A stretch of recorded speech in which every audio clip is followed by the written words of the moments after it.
Welcome to पालवार study. मैं हूं राघवेंद्र जाट और आज की इस वीडियो में हम पढ़ने वाले हैं राज्य के नीति निर्देशक तत्व। चलिए शुरू करते हैं। नीति निर्देशक तत्व के बारे में जो बेसिक तथ्य हैं वो जान लेते हैं। नीति निर्देशक तत्व या DPSP directive principle of state policy संविधान के भाग 4 में दिए गए हैं। DPSP जिसका वर्णन अनुच्छेद 36 से अनुच्छेद 51 तक में किया गया है और नीति निर्देशक तत्वों को आयरलैंड के संविधान से लिया गया है। इसके अलावा नीति निर्देशक तत्व वाद योग्य नहीं है, अर्थात इन्हें लेकर न्यायालय नहीं जाया जा सकता है, वाद योग्य नहीं है। इन्हें लागू करना सरकार की नैतिक जिम्मेदारी होती है। अब हम महत्वपूर्ण अनुच्छेद देख लेते हैं जिनमें नीति निर्देशक तत्व दिए गए हैं। अनुच्छेद 36 जिसमें राज्य की परिभाषा दी गई है। अनुच्छेद 37 इसमें बताया गया है कि नीति निर्देशक तत्वों को कैसे लागू किया जाएगा। अनुच्छेद 38 इसमें राज्य को निर्देश दिया गया है कि लोक कल्याण की अभिवृद्धि के लिए सामाजिक व्यवस्था बनाएगा वह। अनुच्छेद 39 इसमें कुछ निर्देशक तत्व दिए गए हैं जिनमें राज्य द्वारा पालन किया जाएगा जिनका।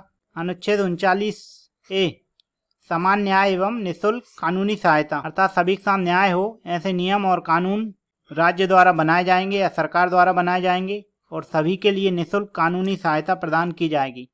यह राज्य की जिम्मेदारी है। अनुच्छेद 40 में ग्राम पंचायतों के गठन से संबंधित है। पंचायती राज की स्थापना के लिए सरकार ने अनुच्छेद 40 का ही प्रयोग किया, जिसमें आज त्रिस्तरीय पंचायती व्यवस्था हमारे देश में संचालित की जाती है।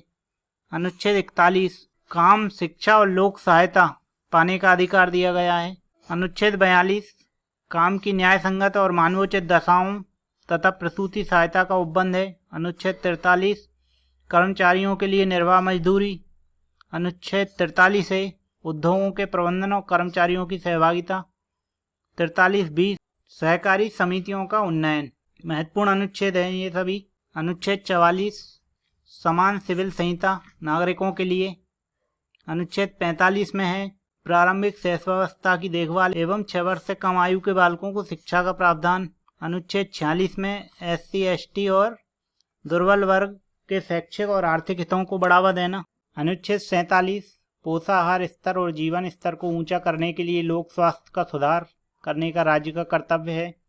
अनुच्छेद 48 में कृषि एवं पशुपालन का संगठन। अनुच्छेद 48 से पर्यावरण का संरक्षण तथा संवर्धन और वन्य जीवों की रक्षा। अनुच्छेद 49 में राष्ट्रीय महत्व के संस्मारकों, स्थानों और वस्तुओं का संरक्षण। अनुच्छेद 50 में कार्यपालिका से न्यायपालिका का पृथक्करण। अनुच्छेद 51 में अंतर्राष्ट्रीय शांति एवं सुरक्षा की अभिवृद्धि। कुछ प्रमुख बातें DPSP से संबंधित। नीति निर्देशक तत्व, लक्ष्य और उद्देश्य एक समाज के रूप में हमें स्वीकार करने चाहिए।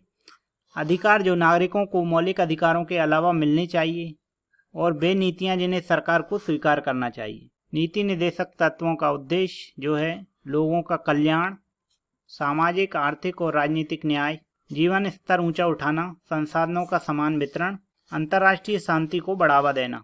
नीति निर्देशक तत्वों से संबंधित नीतियां हैं जैसे कि समान नागरिक संहिता, मद्यपान निषेध, घरेलू उद्योगों को बढ़ावा, उपयोगी पशुओं को मारने पर रोक, ग्राम पंचायतों को प्रोत्साहन। इसके अलावा सरकार द्वारा समय समय पर अनेक कानून बनाए गए हैं जैसे जमींदारी उन्मूलन कानून, बैंकों का राष्ट्रीयकरण, फैक्ट्री अधिनियम, न्यूनतम मजदूरी निर्धारण, कुटीर और लघु उद्योगों को प्रोत्साहन, अनुसूचित जाति और जनजातियों के उन्नयन के लिए आरक्षण, शिक्षा का अधिकार, पंचायती राज, रोजगार गारंटी योजना के अंतर्गत काम का सीमित अधिकार, स्कूली बच्चों के लिए दोपहर का भोजन इत्यादि।